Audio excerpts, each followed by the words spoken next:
And talking about the artwork, I mean, you've had some of your early albums had wonderful artwork. Search of the Lost Chord, Question of Balance, Days of Future Past. I mean, the artwork was really nice. When you do that, I mean, how's that happen? You commission an artist, and they come up with ideas, and you approve them? Well, we did, and in the first 7 albums, again, to go back to those classic albums, we've done different things since, because we've been just dealing with CD, or a piece like that. There's a very different mindset.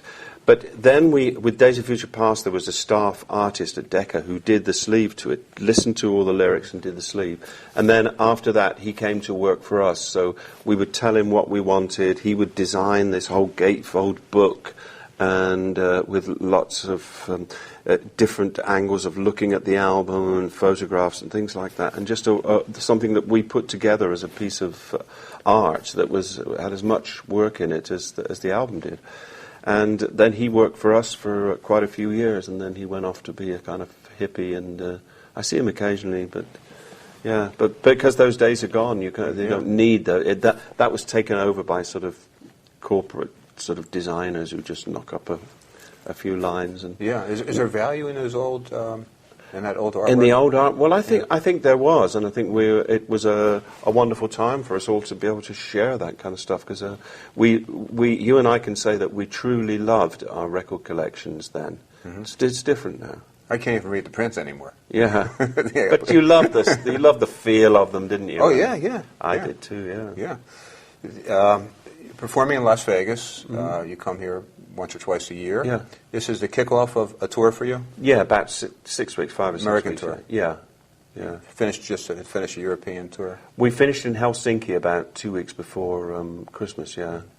We went through UK, Holland, Switzerland, Germany, Denmark, and into Finland, yeah. Is there a difference that you find between American and European audiences? Oh, very, very much. Even within Europe, very different audiences, yeah. Give me an example, Frank.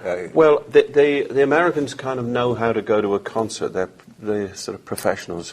They're demonstrative, and they share it, and they make a lot of noise.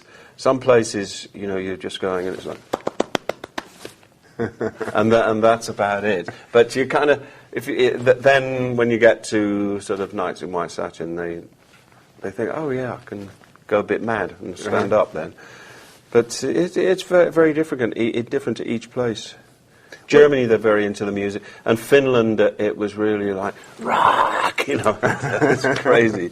But if you live in a place like that, then they need some kind of emotional outlet, and they really let it go.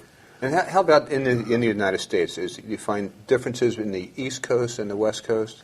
Oh, certainly, certainly. And, but people, I have to say that the people who come to see the Moody Blues are nice people to start with. And we're very lucky to have a group of people that's...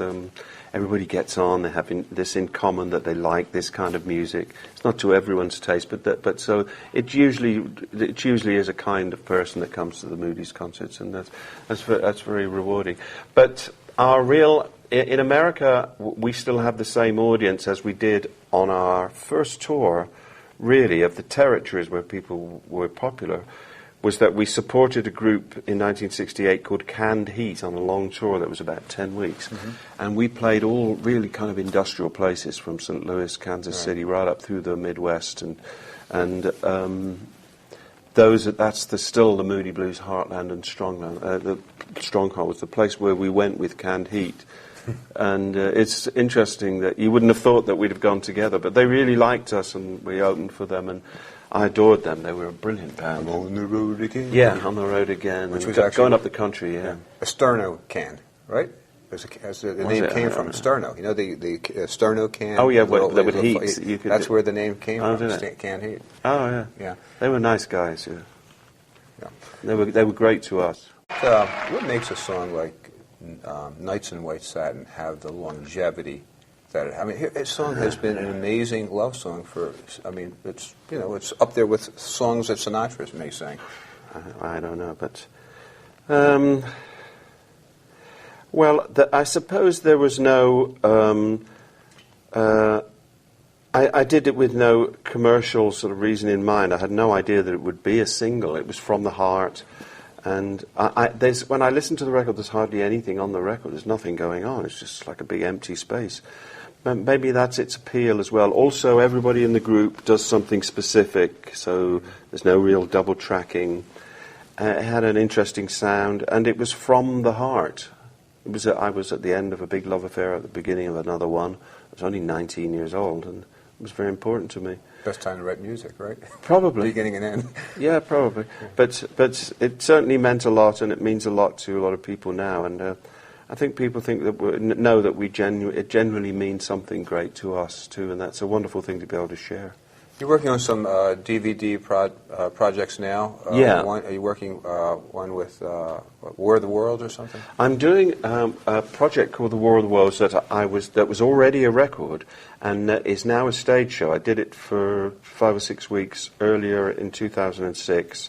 A spectacular stage show in costume of the 1890s. It's the H.G. Wells story, with a 100-foot screen, a big hologramic head of Richard Burton who does the narration, and fighting machines and things like that. It's been a big success, and I'm doing it some more later on this year. But the other thing that I'm doing that's quite interesting is with Murray Lerner, who's a movie director, and he did a lot of the great festivals, the Newport Festival, and he did the Isle of Wight Festival in 1970, and he found all the old Moody's film for that, and he wants to put that together for our. We always had one song in the movie of the Isle of Wight Festival. I think it was called "Portrait to Love" or "The End of Love" or something like that. And we always had one song in it, but I didn't know they'd recorded anymore.